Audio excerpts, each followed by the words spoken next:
Jalan berlubang bikin resah, mahasiswa Unpati minta pihak kampus segera perbaiki. Mahasiswa Universitas Patimura Unpati Ambon meminta sejumlah jalan rusak di dalam area kampus bisa segera diperbaiki. Sebab jalan rusak tersebut sangat mengganggu mahasiswa yang melintas dan berlalu lalang. Pantauan tribunambon.com di lokasi terdapat sekitar 50 lubang dengan lebar 1 meter di setiap ruas jalan kawasan Unpati. Puluhan jalan berlubang itu pun kerap digenangi air ketika turun hujan. Salah satu mahasiswa, Yasser, menjelaskan sudah ada beberapa lubang yang diperbaiki pihak Unpati. Namun karena pengerjaan seadanya, aspal yang baru diperbaiki itu tidak bertahan lama dan kembali rusak.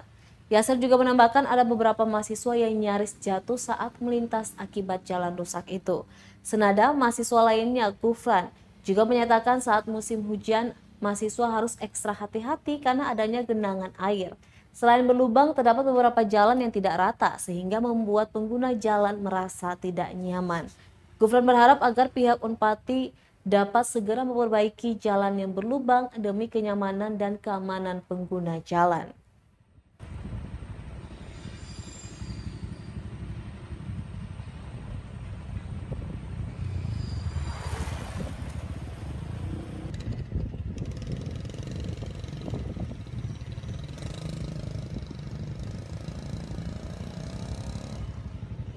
Terima kasih sudah nonton.